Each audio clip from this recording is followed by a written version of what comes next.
Ok, pessoal, então nós vimos que o algoritmo Karen Sort é um vetor que consegue ordenar os valores de entradas a partir da contagem e que a complexidade desse algoritmo é calculada em função do tamanho do vetor de entrada e do maior elemento a ser ordenado. Logo, a complexidade do Karen Sort é, no pior caso, big O de n mais k.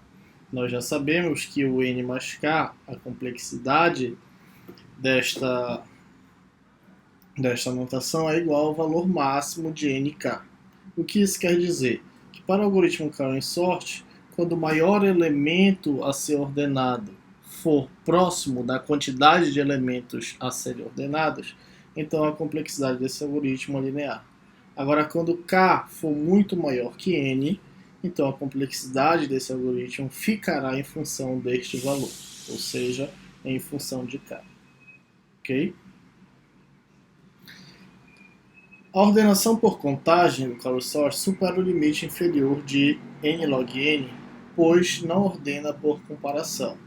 Então, na verdade, nós vimos que para certos algoritmos, dependendo da configuração dos valores de entrada, a gente consegue um limite inferior menor que esse.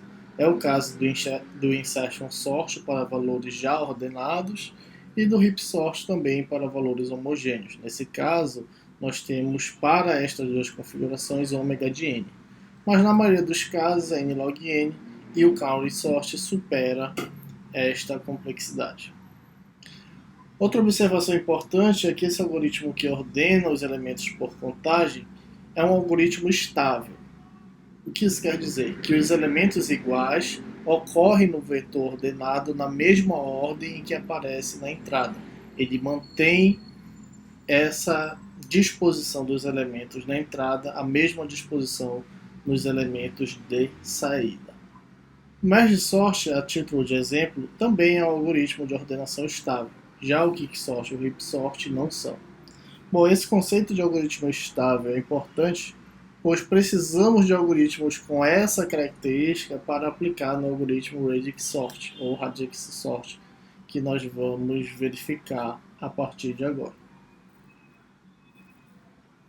Então, o algoritmo radix sort considere o problema de ordenar o vetor A, sabendo que todos os seus n elementos inteiros têm d dígitos. O método, então, do radix sort ordena os elementos do vetor dígito a dígito, começando pelo menos significativo, ou seja, pelo dígito mais à direita. Para que esse algoritmo funcione corretamente, ele deve usar um método de ordenação estável, como, por exemplo, o Karen Sort. Lembre, o método de ordenação estável é aquele que, para elementos iguais, mantém a ordem em que eles aparecem na entrada para a mesma ordem na saída. Então, o algoritmo radix sort, o que ele faz? Ele recebe um vetor A a ser ordenado, N representa a quantidade de elementos e D representa a quantidade de dígitos que cada um desses elementos possui. Então, para ir de 1 até D, do menos significativo para o mais significativo, o que ele vai fazer? Vai ordenar esses elementos pelo iésimo dígito, usando algum método estável, como, por exemplo, o Karen Sort. A complexidade do radix sort depende da complexidade do algoritmo estável usado para ordenar cada dígito. Quando nós utilizamos, por exemplo, o Karen Sort como algoritmo estável dentro do radix sort, obtém-se a complexidade, no pior caso, de D, que multiplica n mais k. N mais k é a complexidade do algoritmo estável que estamos utilizando e ele será aplicado para os d dígitos que serão ordenados do menos significativo para o mais significativo. Por exemplo, se no lugar do Karen Sort utilizássemos outro algoritmo estável, como por exemplo o merge sort, essa complexidade seria n log n e não n mais k. Okay? Então, utilizando o radix sort com o merge sort, por exemplo, a complexidade seria dn log n. Tá? Mas, obviamente, como o Karen Sort, quando k é próximo de n, tem uma complexidade linear, então ele é o algoritmo mais recomendado nesta configuração para se utilizar com o radix sort. Quando K é big O de N e D é big O de 1, né, ou seja, nós temos D uma constante, o Quicksort possui uma complexidade linear em N. Okay? Vamos verificar um exemplo de ordenação utilizando este algoritmo. Então imagine que nós queremos ordenar esta sequência A. Então para ordenar esta sequência A, nós precisamos chamar o algoritmo Quicksort para cada dígito, aplicar o count sort a partir do dígito menos significativo. Então eu vou, na verdade, organizar esses elementos aqui um embaixo do outro. Então vamos fazer assim: 329, 457, 657, opa, errei aqui,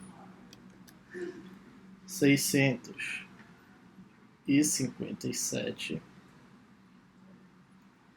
839, 400. Deixa eu reorganizar, que não vai dar, né? Acabei que eu escrevi muito grande. Vamos lá de novo. 329, 457, 657, 839, 436, 720 e por fim o 355. Ok, então esses são os elementos que nós queremos ordenar. O que o Quicksort faz? Ele pega a partir do elemento menos significativo e vai ordenar estes elementos utilizando o count sort. Então, o que nós vamos fazer? Desta terceira coluna aqui, que são os elementos menos significativos, o que nós vamos fazer? Ordenar utilizando o count sort. Então, o 0 vai ficar aqui por primeiro. Então, 720 vem primeiro. Em seguida, o 5. Então, fica 355. Depois, o menor entre eles é o 6. Então, fica 436. Depois, o menor é o 7, né? Só que nesse caso, o algoritmo é estável. Então, é o primeiro 7 que aparece. É esse aqui, 457. Em seguida, o próximo, 657. Agora, o menor é o 9. Só que como o algoritmo é estável, é o primeiro 9, 329. E por fim, o 839. Ok. Agora a gente vai ordenar essa sequência para o próximo valor de D, ou seja, para os dígitos do meio. Vamos levar esses valores em consideração para ordenar a sequência. Então, nesse caso, observe, quem é o menor valor da sequência do meio? É o número 2. E ele aparece duas vezes. Como o algoritmo é estável, então nós mantemos o primeiro 2 que aparece, que é esse. Então fica 720. Agora o próximo 2, 329. Quem é o menor elemento agora? O 3. Temos 2 3 aqui. Como o algoritmo é estável, mantém o primeiro, 436. Quem está fazendo essa ordenação, esta ordenação que estamos fazendo aqui, seria realizada pelo count sort, ok? Agora o 839. Agora nós vamos ordenar os elementos de dígito 5. O primeiro que aparece é o 355. Em seguida, o 457. 457. E por fim, o 657. Então, para que a sequência fique de fato ordenada, nós precisamos agora ordenar esses elementos considerando o último dígito deles, o mais significativo. Então vamos ordenar. O menor dentre eles é o número 3. E o primeiro 3 que aparece é esse. Então, como o algoritmo é estável, 329.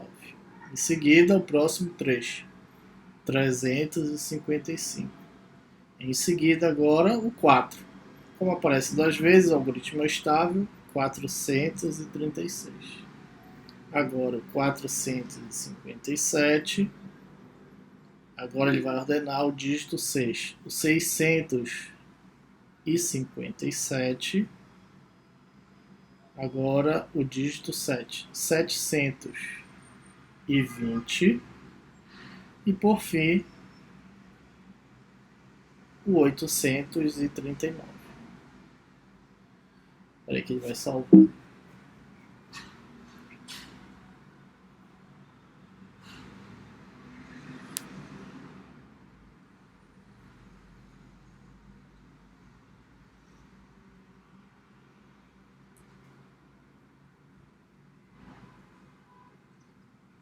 Ok, o 839.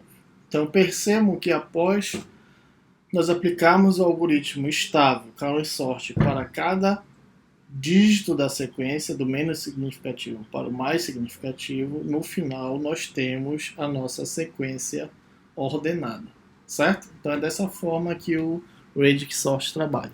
Esse algoritmo ele é muito utilizado quando nós queremos ordenar uma sequência não numérica, por exemplo, uma sequência alfabética. Nós queremos ordenar nomes, por exemplo. Então a gente associa cada letra a um determinado número e aplicamos esse algoritmo para realizar a ordenação. Uma propriedade interessante do Radix Sort é a seguinte: um vetor de tamanho n com elementos de até b bits pode ser ordenado em tempo θ de n que multiplica b log n, usando o algoritmo Radix Sort.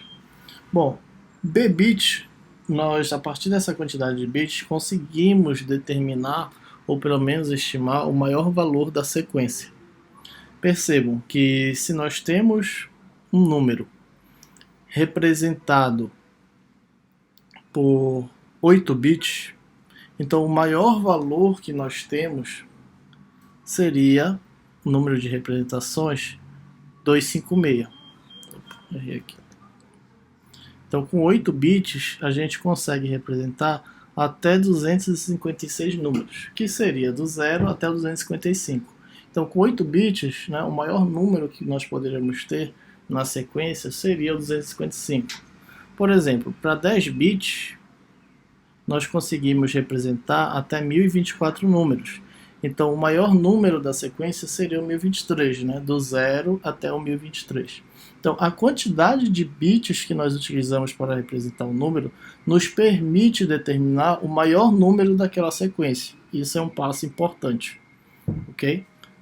Então nós vamos ver como utilizar isso a partir da complexidade do algoritmo Radix Sort para chegar nesta definição.